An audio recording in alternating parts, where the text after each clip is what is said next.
बेचारी मेरी बहन, इस झारखंड की बहन, आपकी बहन, सबकी बहन, प्रतिभाशाली बेटी, और उस बेटी के साथ जिस प्रकार की घटना घटी और उनके प्रतिनिधि, विधायक प्रतिनिधि का नाम आता है, उसके बावजूद ये सरकार के कानों में कोई जू नहीं रेंगता। इतने बड़े पद पर रहने वाली और एक पुलिस ऑफिसर रहती है, ऐसे रूपा तिर्की को इंसाफ नहीं मिलता है। देखिए, रूपा तिर्की के परिवार और रूपा तिर्की को न्याय मिलना चाहिए।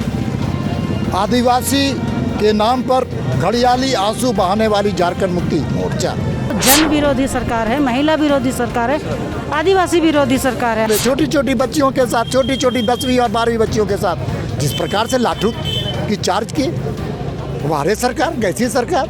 बड़े के साथ लड़ो, छोटे छोटे बच्चों के साथ क्यों लड़ते हो? तुम्हारी औकात बच्चों से लड़ने की है? अरे लड़ो तो भाजपा से लड़ो। मुंगेरी लाल के हसीन सपने, हेमंत सोरेन, कांग्रेस, आदिवासी प्रेम, सत्ता में आने के बाद आदिवासियों पर सबसे ज़्यादा अत्याचार।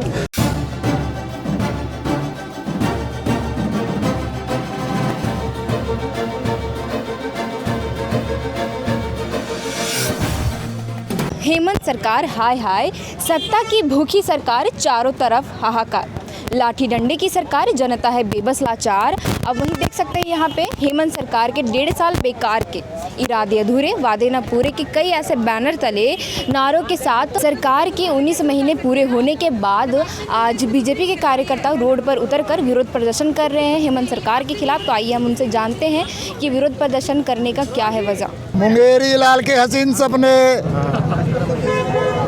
हेमंत सोरेन, कांग्रेस, आदिवासी प्रेम, सत्ता में आने के बाद आदिवासियों पर सबसे ज़्यादा अत्याचार। उनके इर्द गिर्द कौन सा आदिवासी और झारखंडी है, थोड़ा उल्लेख करें। और तो और आदिवासी और झारखंड और झारखंडी के बारे में कोई उनके पास दृष्टि नहीं है। और ये जो 19 महीने होने वाली है, 19 महीने एक ऐसी सरकार जिसने इस राज्य में दमन करने का काम किया। विकास मामले में अभी तक इंसाफ। देखिए, रूपा तिर्की के परिवार और रूपा तिर्की को न्याय मिलना चाहिए। आदिवासी के नाम पर घड़ियाली आंसू बहाने वाली झारखंड मुक्ति मोर्चा आज आदिवासी की आत्मा से आवाज़ निकल रही है कि मैंने वोट दे करके झारखंड मुक्ति मोर्चा के साथ गलत किया, इसलिए कि एक भी आदिवासी हित की बात इन्होंने नहीं किया।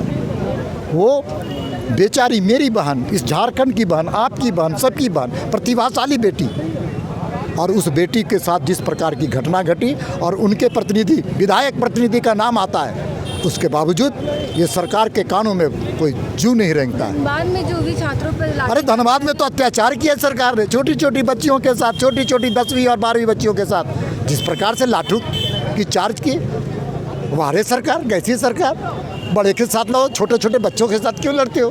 तुम्हारी औकात बच्चों से लड़ने की है? अरे लड़ो तो भाजपा से लड़ो।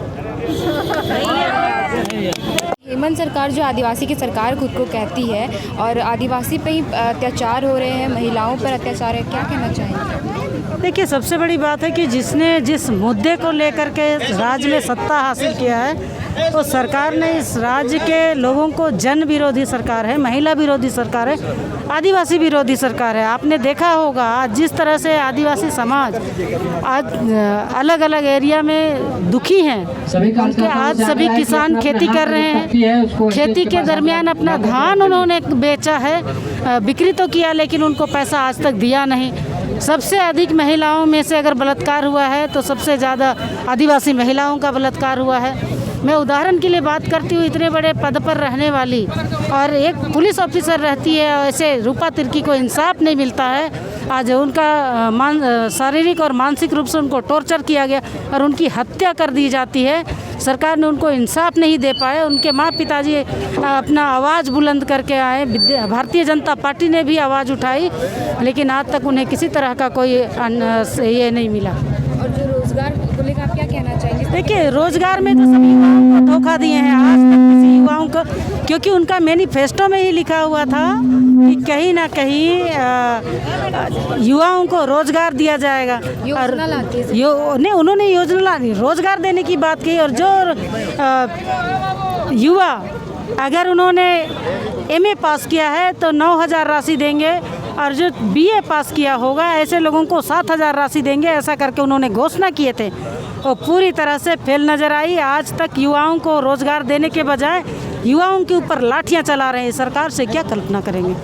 जैसा कि हमने बीजेपी कार्यकर्ताओं से हमने बात की, उन्होंने सीधा राज्य सरकार को निशाना साधते हुए टिप्पणी दिया कि वो कहती तो है कि वो आदिवासियों की सरकार है, छात्रों की सरकार है, पर 19 महीने पूरे होने के बाद आज आप देख सकते हैं कि किस तरह छात्रों पर लाठीचार्ज की जाती है और आदिवासी और दलित समाज के लोगों पर अत्याचार किए जाते हैं। ज़मीनों की लूट हो, चाहे बढ़ती बेरोजगारी को लेकर कार्यकर्ता जो है बीजेपी के, उन्होंने कहा 19 महीने होने के बाद भी 19 खंभे में बिजली के नहीं लगाए गए और 19 खंभों में 19 बल्ब तक नहीं लगाए गए। उसी तरह जब हमने छात्रों पर जो लाठियां बरसाई गई थी धनबाद में, उसको लेकर बात की तो उन्होंने कहा कि अगर हेमंत सरकार को लड़नी है तो हमारे सरकार बीजेपी सरकार से लड़े, उन बच्चियों से नहीं। पक्ष विपक्ष को लेकर सत्ता जैसे एक दूसरे को निशाना साधते हुए सियासी गरमाई हुई है, उस पर क्या हेमंत सरकार कुछ निर्णय लेती है या नहीं? इसी के साथ अब तमाम खबरों के लिए जुड़े रहे जनचर्चा टीवी के साथ। कैमरा पर्सन विभास के साथ मैं श्रेया रतन, रांची।